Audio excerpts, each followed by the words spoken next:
আচ্ছা, তারটা অন্যদিকে নিয়ে নিই। এই তো হয়ে গেছে, সবারই তো অ্যাকোমোডেট করতে হয়, এটা আবার আচ্ছা ঠিক আছে, রেডি সবাই? হ্যাঁ, আর একটু ওয়াইডে, হ্যাঁ এই তাইলে সবারটাই আসে। কি শুরু করবো ভাই?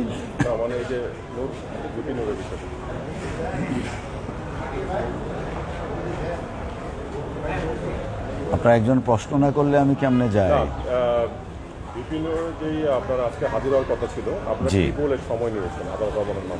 অসংখ্য ধন্যবাদ।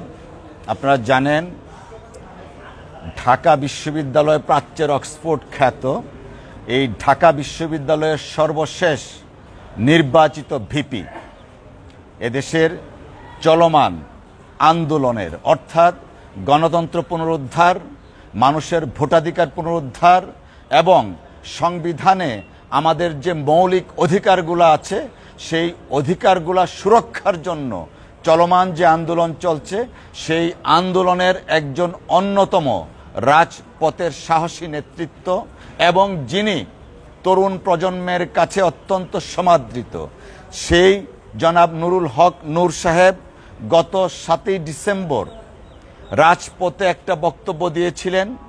সেই বক্তব্য মহামান্য আদালতের দৃষ্টি আকৃষ্ট হয়েছিল।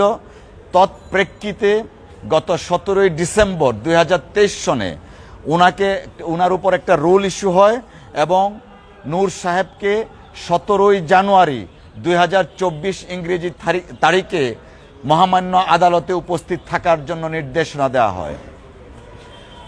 জনাব নূর সাহেব নির্বাচিত ভিপি ছিলেন এবং এদেশের মা মাটি মানুষের রাজনীতি করেন, ঠিক তেমনিভাবে তিনি আইন এবং আদালতের প্রতি বরাবরই শ্রদ্ধাশীল এবং সেই শ্রদ্ধা জায়গা থেকে তিনি মহামান্য আদালতের নির্দেশনার প্রেক্ষিতে তিনি 17ই জানুয়ারি আদালতে উপস্থিত ছিলেন।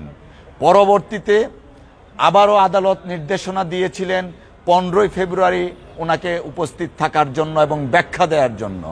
আমরা নূর সাহেব আবারও মহামান্য আদালতের নির্দেশনাকে শিরোধার্য মনে করে 15 তারিখে তিনি সশরীরে আদালতে উপস্থিত ছিলেন। তৎপ্রেক্ষিতে আজকে অর্থাৎ 30শে এপ্রিল পুনরায় শুনানির জন্য ধার্য ছিল। আপনারা জানেন এই মামলায় এঙ্গেজড লয়ার আছেন বাংলাদেশের সাবেক অ্যাটর্নি জেনারেল সিনিয়র অ্যাডভোকেট এজে মোহাম্মদ আলী সাহেব। তিনি বর্তমানে বিদেশে অবস্থানরত আছেন চিকিৎসার্থে। আমরা মহামান্য আদালতের কাছে সময়ের প্রার্থনা করেছি, যেহেতু এই মামলার সিনিয়র অ্যাডভোকেট জনাব এজে মোহাম্মদ আলী বিদেশে রয়েছেন। মহামান্য আদালত আমাদের প্রার্থনা মঞ্জুর করেছেন এবং আগামী 28শে মে এই মামলার পুনরায় শুনানির দিন ধার্য করেছেন এবং সেই দিনও জনাব নুরুল হক নূর সাহেবকে সশরীরে আদালতে উপস্থিত থাকার জন্য নির্দেশনা দিয়েছেন। অসংখ্য ধন্যবাদ।